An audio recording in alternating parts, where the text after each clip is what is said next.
أعوذ بالله من الشيطان الرجيم بسم الله الرحمن الرحيم الحمد لله رب العالمين والصلاة والسلام على أشرف الأنبياء والمرسلين وعلى آله وأصحابه أجمعين أما بعد رب اشرح لي صدري ويسر لي أمري واحلل عقدة من لساني يفقه قولي آمين. Allah'a hamd senalar olsun. Uluq Peygamberimiz Muhammed aleyhissalatu vesselam'a rahmet ve salamlarımız yanırsın. Allah bo'lmagan bo'lsa biz bo'lmaydik. U bo'lmagan bo'lsa kainat ve mevcudiyet bo'lmaydi. Uluq Peygamberimiz Muhammed aleyhissalatu vesselam Allah subhanahu ve taala tarafından peygamber bulup avatilmagan bo'lsa biz zat rahmet bo'lgan bu ilahi kalamga yetmagan bo'ladi. Elhamdülillah şükriki Allah'a hamd sanalar olsun ki bugün Kur'an-ı Kerim devletinin yeni bir vilayeti, yeni bir şehri bo'lgan Kur'ani şehirden bo'lgan Anfal suresinden ibaret bo'lgan bir şehirge qadam qo'ymoqdamiz. Bu sure ismi Suretul Anfal. Kur'an-ı Kerim'in tertibide 8. sure. Bu sure Medine'de nazil bo'lgan medeni surelerdendir. Bu sure özünün ismini birinci ayette zikr qilingan Yes'alunaka anil anfal Kulil anfalu lillahi ve rasul degan anfal degan lafzdan almoqda. Anfal ortiqcha ihson, hadiya, g'animat degan ma'noda keladi. Bu sure Bedr g'azosi zamonida nazil bo'lg'achqa bu surani Bedr g'azosi zamonida emas, Bedr g'azosi voqealarini o'z ichiga olgan bir sura bo'lganligi uchun bu surani ba'zi mufassirlar Suratul Bedr debmi atashmoqda. Chunki bu sura baştan oxiri barliq musulmonlarga urush axloqi va urushga doir bir qator muhim masalalarni tilga olmoqda va ta'lim bermoqda. Başdagi sura, ya'ni sura A'rof, botil bilan haq, nur bilan zulmat o'rtasidagi inqilob. Shundaqla Musa va Firavunlar o'rtasidagi inqilobiy tarixni anlatgan bo'lsa, bu sura o'xshashli bir maqsad g'oyaga ega. Muhammed aleyhissalatu vesselam bilan Abu Cehil ve Abu Cehillar o'rtasidagi haq-nahaq mujodilasini o'ttirib qo'ymoqda. Bu surada ham bular o'ttirib qo'ymoqda. Bu sura Bedr g'azosidan iborat. Yer sharining gulanishi nuqtasining eng boshlanishi bo'lgan buyuk bir insoniy haq va adolat inqilobiy harakatining tarixiy arx ko'rinishini tasvirlagan bir sura bo'lg'achqa, bu suraga kirishdan burun Bedr g'azosi to'g'risida qisqagina to'xtalish bu suraning tafsirini, ma'nosini bilishga foydali bo'lishi mumkin. Alloh subhanahu va taolo sura Qurayshda lilafi Qurayshin ilafihim rihlatash shita'i was-sayf falyabudu robb hadal baytillazi at'amahum min ju'in va amanahum min xawf.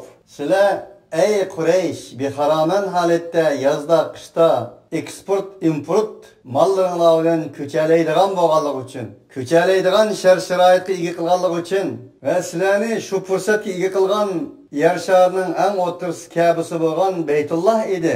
Undaq sizlar bu Baytullohning Robbiga ibodat qilinglarki, u Robb sizlarning qishda yozda qilgan tijorat va ko'chishinglar bilan sizlarni ochliqdan to'yg'azdi va sizlarga aminlik va xotirjamlik baxshat.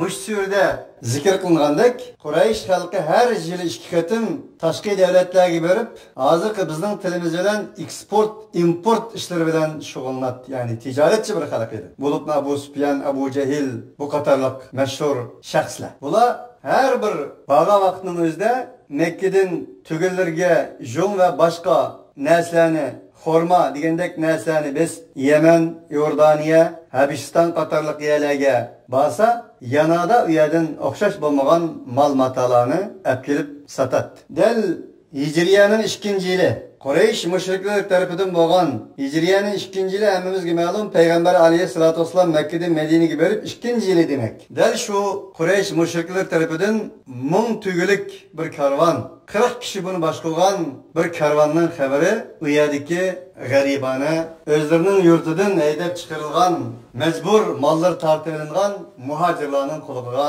yetdi Muhammad alayhissalatu vesselam boshchiligida. Muhammad alayhissalatu vesselam bu mushriklarning peylini bilganligi uchun Medinaga kelibla tunji qatim Payg'ambar alayhissalatu vesselamning qilgan ishining biri maxfiy bir shaklda tanzim, tashkillab navada Mekke müşrikleri aqımızdan kelib qolgan taqdirda qanday qilishimiz kerak degandan iborat siyosiy harbiy bir strategik maslahat kengashi tashkillangan edi. Buningda Abu Bakr Siddiq, Umar ibn Xattob va uningdan boshqa muhojirlar bor edi. Bu alayda muhojirlardan tarkib topgan edi. Chunki ansarlarning buning qo'shgan taqdirda bilinib qolsa, endi yangidan ayg'i tekkan Madina shahrini Mekke mushriklar bilan qarama-qarshi qilib qo'ygan taqdirda, bo'lgan taqdirda ular u yerda putirib turolmaydigan bo'lg'achqa Muhammad alayhissalatu vassalam faqat muhojirlardan tarkib topgan bu harbiy maslahat kengashini qurib chiqqan edi.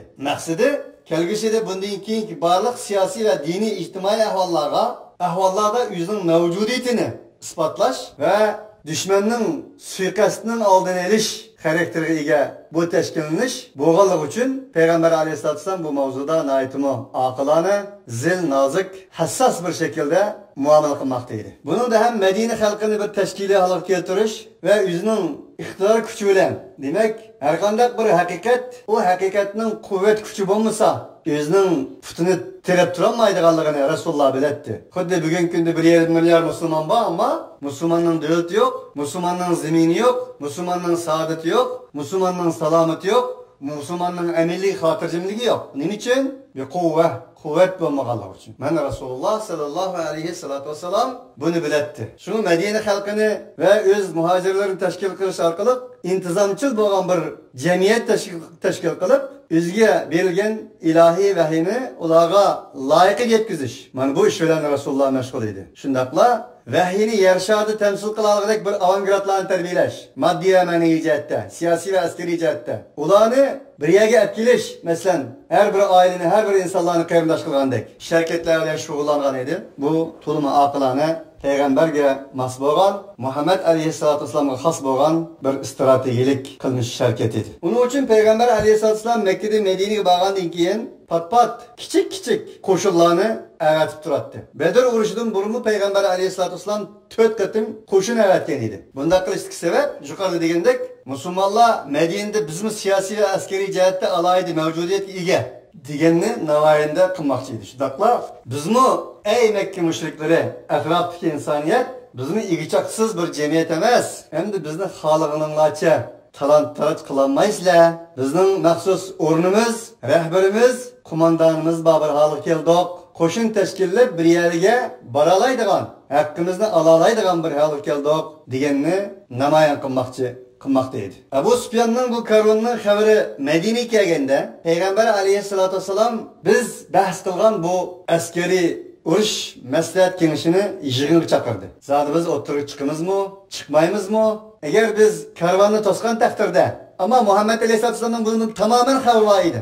Karvonni to'sgan taqdirda Makka xalqining hammasi hujum qilib kelsa-chi, u yerda urush portlasa o'tirdi. Bu yerda endi 300 kishidan tarkib topgan bir musulmonlar jamiyati bichit bo'ladimi yo qanday bo'ladi degan o'xshash bo'lmagan ko'z qarashlar, fikrlar o'tirib chiqqan edi. Payg'ambar alayhissalatu vassalam urush tarafdorida va Abu Bakr Siddiq, Umar va uningdan boshqa nurg'un sahobalar Rasulullohning qara degan yerdan qaraydigan, ilohiy ko'znakdan, ilohiy uchiqdan qaraydigan bir turkum sahobalar payg'ambar alayhissalatu vassalamni qo'llamoqda edi. Yana bir turkumlari ular o muntugini zot bermaydi, unchlar jiqmalni bizga urush e'lon qilsa qilamiz degan o'xshagan qarashlarda bo'lganlarmi bor edi. Dal bu harbiy kengash yig'inida en yuqoridagidek avvallar uzun talash tartish qilingan edi. Payg'ambar alayhissalatu vassalam bu karvondan ilgari 4 qatim taraf qo'shin avatgan bo'lsa-mu, bu qo'shinga hech qachon ansarlarni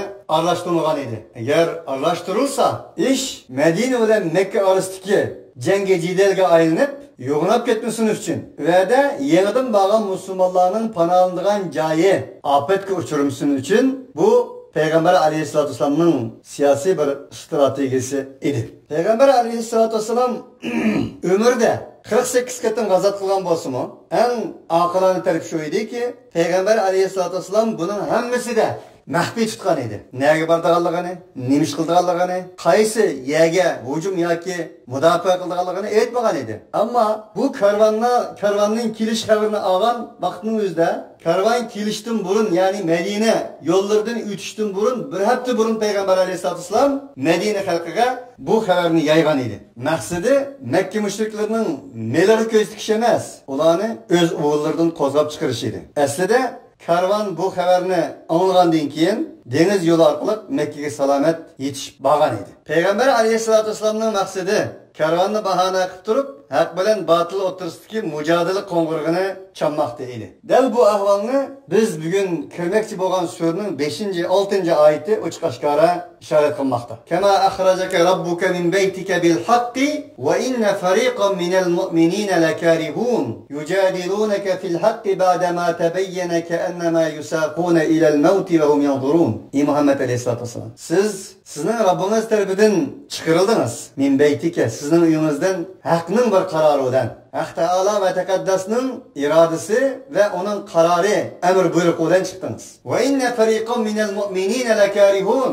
Haqiqatan mu'minlardan bir guruh, bir fariqa o karvanning oldiga berishdan va uning orqasidan keladigan urushdan ensirmoqda, uni yomon ko'rmoqda edi. Yujadilunaka fil haqq. Dal o siyosiy harbiy kengashda ular haq to'g'risida siz bilan jangi jidal qilgan edi. Ba'dama tabayyan, haqiqat oshkora bo'lgandan keyin. Ka'annama yusaquna ila al-maut va hum yanzurun. Ular qalab turib xuddi o'limga qistilayotgandek, o'limga so'rab elib ketilayotgandek, mana shunday siz bilan mujodala qilgan edi. Deyish orqali Alloh subhanahu va taolo shu yerdagi meclis kengashida bo'lgan ahvolni bu suraning 5-6 oyatida ochiq-oshkora bayon qilmoqda edi. Dal bu oyatda zikr qilingan bu yerdagi maqsad bir g'animat yoki mol emas, islom bilan inson bilan Qur'on o'rtasida kirib olgan kufr taqoqlarini sundirib tashlashdan iborat bir haq mujodalasi maqsad qilingan edi. Shunday qilib musulmonlar tayyorlik qilib yo'lga chiqdi.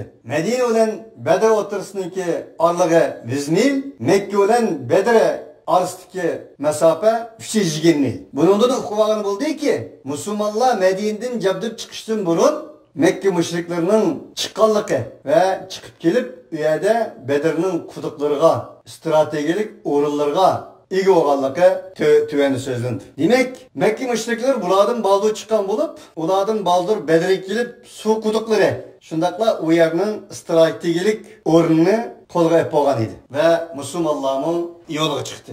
Makka va Madina qo'shinlari dal Badrda uchrashdi. Makka qo'shini 1000 odam, 700 tuga, 100 at, hammasi shu vaqtdagi zamondagi jang qurollari bilan qurollangan edi.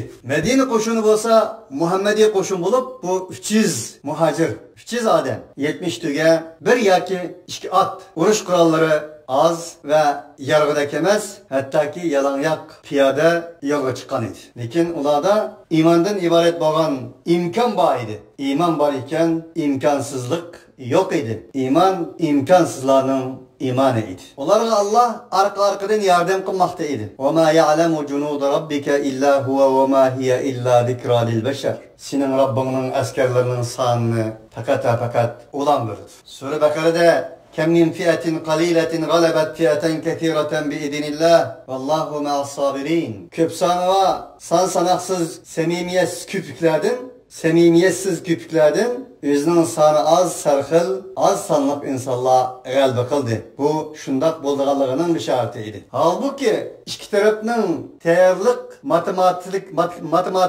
matematiklik san sıfırlarını hesap kılganımızda hiç kandak bir udul kelmeydiğen, doğru kelmeydiğen bir san sıfırlar idi. Del Bedir zemini bu saatlerden başlap yer şarının hak batıl inkılabıga sahip kan idi. Allah'ın koşunu ve şeytanın koşullarının şahitlikini kılmakta idi. İman bayrağı asman ufkularına örülmekteydi. Küfürü yer bilen yeksen bulmakta. İman yer şarıga tarih yazmakta. Beşeriyetinin istikbalini öz nuru bilen yürütmakta idi. O yerde bir çangal insan tarihka altın helle bilen, kalları bilen tarih dastallarını yazmaktaydı. İman kuyaşının otturdaki iman quyoshinin atrofidagi jilchiroqlar ko'zlarini asta-asta yummoqda. Kun nuridan, islom quyoshining nuridan qochmoqda edi. Iymon bilan inson o'tirib kirib olgan qulluq zanjirlari qirilmoqda.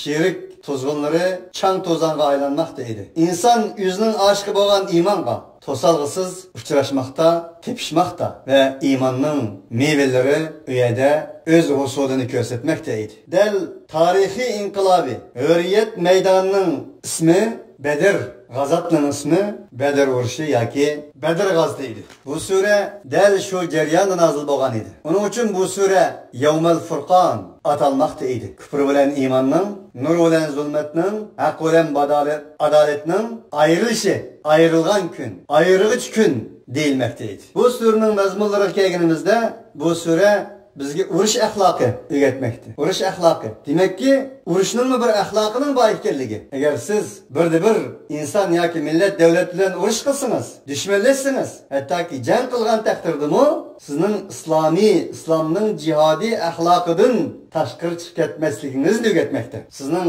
bir millat bilan dushman bo'lishingiz sizni axloqsizlikqa elib borgan taqdirda dushmaningiz bilan nim farqingizki? Uning uchun iymon bir mu'minni dushmaniga ham bir axloq tarbiyasini sunishni tavsiya qiladi. Yana bir mazmuni so'rdiki, ey mu'minlar, sizlar barliq ishlaringni sababga, sanga, sifirga bo'lib urushlarda tayyorlik emas, musabbib bo'lgan Alloh subhanahu va taologa qartinglar. Chunki sizlarning g'alabanglar sizlarning soningizga tayyorlig'ingizga emas, Allohga oiddir. Valillahil izzatu va lirasulihi va lil mu'minin. Qul innal izzata lillahi jami'a. Deganni uqtirdi bu so'z. Shuning bilan birga har bir da'vo Allohning da'vosidir. Moddaning da'vosi emas, molning da'vosi emas, modda emas, ma'noning da'vosi. Ma'no demak Alloh demak.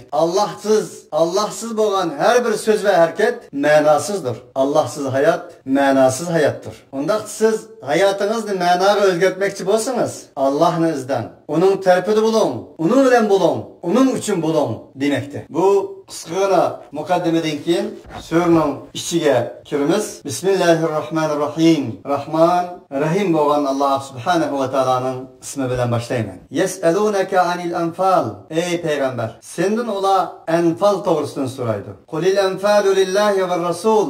Deginki, anfallar Allohga mansubdir va payg'ambarga mansub. Fattaqulloha va aslihu zata baynikum.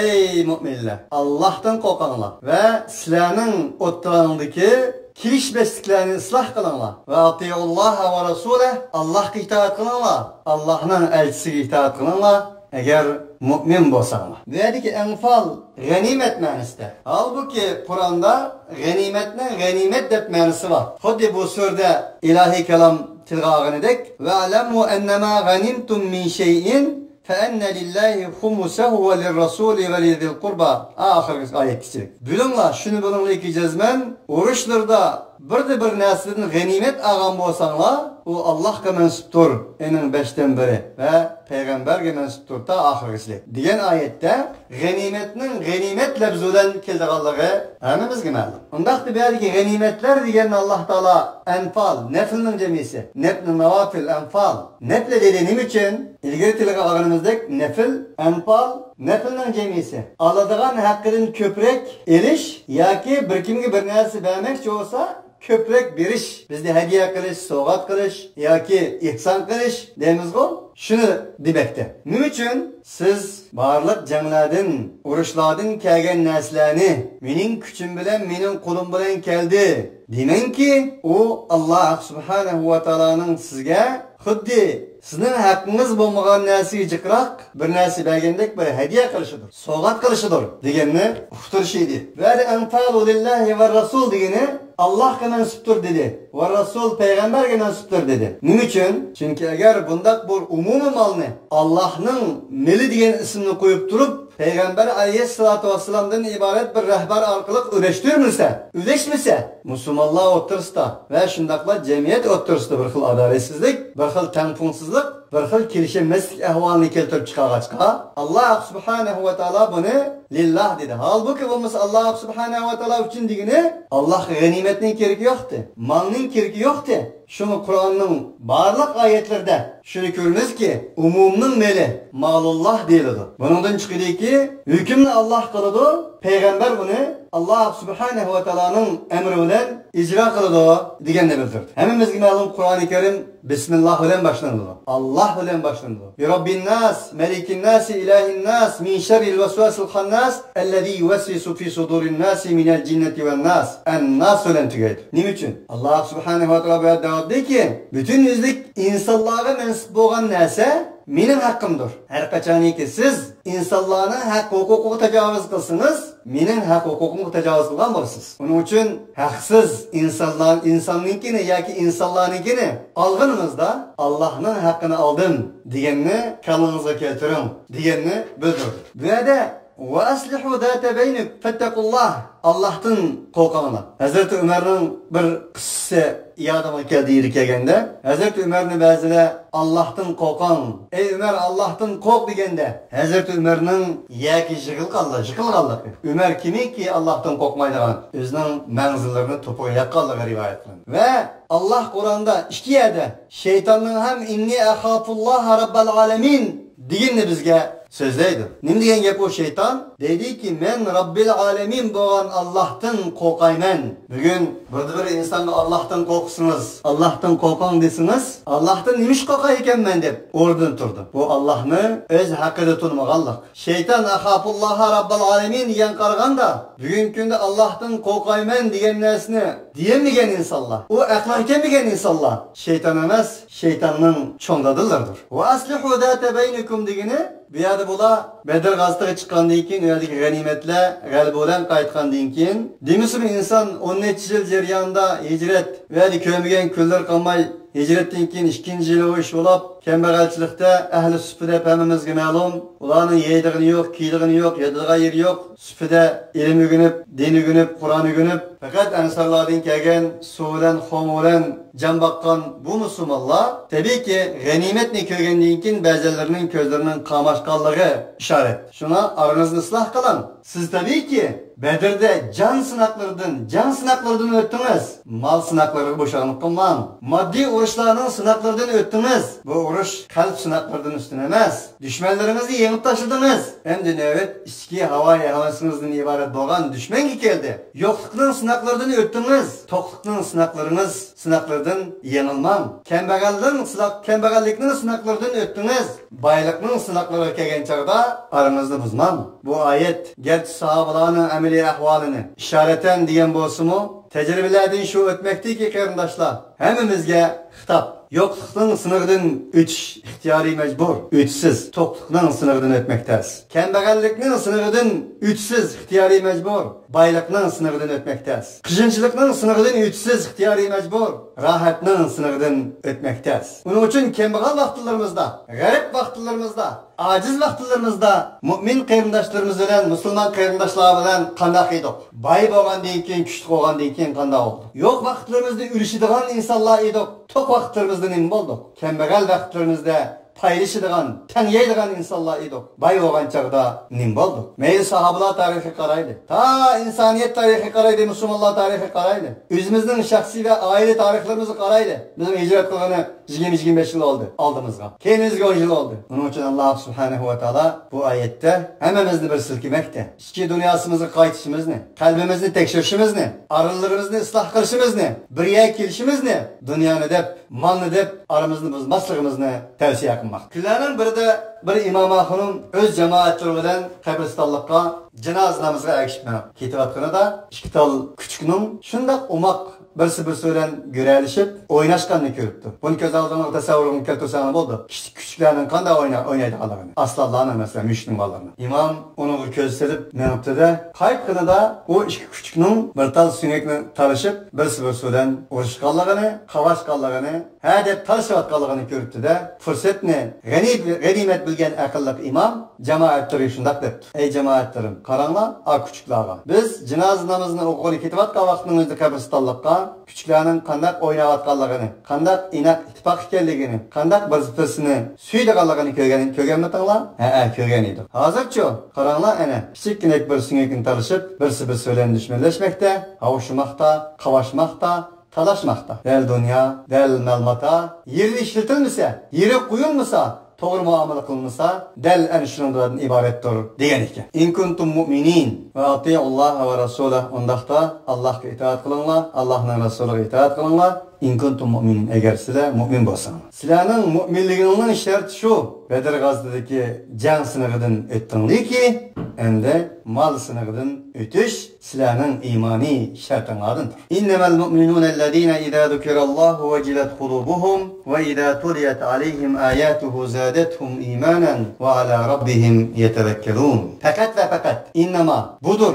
Bunundan başkası emasdir. O müminler degen şundak bir insanlar ki, onlara Allah zikir kılınsa, Allah hatırlatılsa, onların kalbleri sınaptık irip gitti. Ve idâ tuliyet aleyhim âyâtuhu zâdethum imanen ve alâ rabbihim yetevekkelûn. Onlara Allah subhanehu ve ta'lanın ayeti tilavet kılınsa, imanını ziyade kıldı. Onlar özlerinin Rabbi tarafıya yülengen insanlardır. Ve Allah subhanehu ve ta'la müminin kalbini, müminin tarifini, mü'minning haqiqiy bir mü'minning resmini, haqiqiy bir mü'minning sifatini bayon qilmoqda. Bir mü'min Allah zikr qilinsa, tili tutiladigan, qo'li tutmaydigan, futi bosmaydigan bir insondir. Allah degancha tim tastirdigan bu mü'minlarning. Halbuki oyat tilovat qilinsa, ularning iymoniga iymon qo'shiladigan, ishonchiga ishonch qo'shiladigan va tavakkul qilishda, yo'linishda Allohdan boshqani ne o'tkagancha chaqda yülençi kılmaydıgan insandır. Ellezine yuqimunas-salata ve mimma razaqnahum yunfiqun. Yani bir sıfatdır şu ki o müminnin ola namazını turguzdu. Allah bilen bolgan alaqasını turguzdu. Ve mimma razaqnahum yunfiqun. Olar biz rızık bergen narsini aymay Allah subhanahu ve taala yolunda çıkım kıldı. Böyle ikamet-i-salat ve mimma razaqnahum yunfiqun degeni ular namazdan ibaret bo'lgan tashqi ibadetlerdir. Tashqi dunyosida Allah bilan bo'ladi ve Allah bergen rızık, o can olsun, mal olsun, ichki dunyosida Allah subhanahu ve taala bilan birga bo'ladi ve inin için her narsani chiqim qila oladi. Ulaika humul mu'minuna haqqan lahum darajatun 'inda rabbihim ve mağfiratun ve rizqun kerim. Ana aşla Allah degancha tüm turdiq Allah. Allah'ın ayetleri ularga nisbeten imanı ziyade kıldık Allah. Allah'ını yürenç kıldık Allah. Allah bilen bo'lgan alaqasını tikligella, turg'izgan Allah ve her narsani Allah'tan aymaq Allah. Yani şular haqiqiy mu'minlardir. Mu'minlar ko'p, ama haqiqiy mu'minlar qanchalik? İmaniyat Allah ko'p, iman da mustahkam turganlar qanchalik? Allah biraz buni xayr etsin siz var. Erlar ko'p, erkeklar qanchalik? Peygamber aleyhissalatu vesselam'dan degindek, eğildi yüztüge, seferge yaraydigini bir tüge. Lahum darajatun 'inda rabbihim. En şu haqiqiy mu'minlar ular üçün özlerinin Rabbinin dergahida mertebeler vardır. Ve mağfiratun ve rizkun kerim ve mağfiratun nekire. Çeksiz mağfiret. Enin çik yok. Nekire diye şu. Yani malum bu muğa. Çeksiz, tengdassız mağfiret vardır. Ve rizkun bu mu nekire? Tengdassız rızk, kerim, faydılık boğan. Her bir insanın üzüge layık boğan, tengdassız manmışında rızkılar vardır. Ve mağfiratun ve rizkun kerim diyen bu ayetle tefsirde İmam Fahreddin Razi imanın insanga ata kılgan içki huzuru, halaveti deydi. Bunu fakat tetik Allah buyurdu. Peygamber aleyhissalatu vesselam'ın hadisi de zikir kılındek imanın bir halaveti, imanın lezzeti, imanın tetip hakkına degендek tetip hakkeliğini zikir kılgan hadis dikidek. Bunu tetik Allah'a nispeten iman şundak bir huzur buyurdu ki o iman insanın alem şumul kılıdır. Üzügi tağını, deryani, denizini, okyanını, uçar kuşunu, canvanı, tağ otaşını, hayvanını hemmisini kalbiga sığdırdı. O iman insanı dünyanın emas, dünyanın içindeki bir şahsı emas, dünyanı o insanın içine sığalaydıran bir şahsıga aylandırdı. İman insanga nispeten bir baylık. Şundak bir baylık ki etrafa qaraganda ahtellik, kartellik, şerik ve garipte nurg'unlagan la ilaha illallohu Muhammadur Rasulullah degan insonlarni o'zining qarindoshlik listasiga, qarindoshlik defterlariga sig'dira oladigan bo'ladi. Bu iymon sohibining bir uçunu Adem aleyhissalatu vesselam'a bağlasa, yani bir uçunu cennetke, yani bir uçunu bolsa, kıyamet kadar kilediğen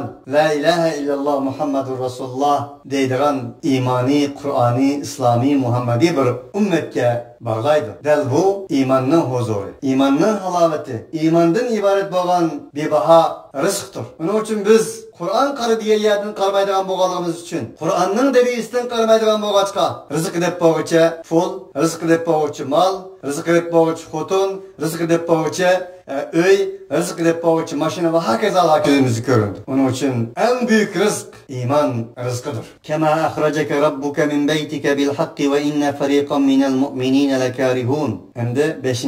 ayet geldi, maksat geldi. Allah subhanahu wa ta'ala şunundaki senin Rabbin senin uyanıdan çıkargan idi ey Muhammed aleyhissalatu vesselam. Hak olan çıkargan idi. Hakni hak kılış, batılını batıl kılış için çıkargan idi. Ve inne fariqan minel mu'minine lekarihun. Halbuki cezmen bir fariqa müminlerden bunu yaman köğüçü idi. Yücadiluneke fil hakkı. Ola sen bilen cidal kılmakta idi. Çıksak kanda ola o muğtugüne biz onun için çıksak. Bula Mekke halkının hemisi kozgalıp gelip Medine besavas kanda ola o bu. Yan okşıgan manmışında cidallerde kılgan idi. Hak doğrusu da. Badema tebeyyen. Bir nesliğin ki aşkar oldu ha. Ki ennema yusakune ilel mevti ve hum yanzurun. Güya ola sürülüp elip berlavatı ölümge. Karap dur. Göz aldırdılar demekçi ve hum yanzurun. Ve id ya'idukumullahu ihdet taifeteyni enneha lekum ve teveddûne enne gayre zâti şevketi tekûnu lekum. Ey peygamber, ulağa eslettin.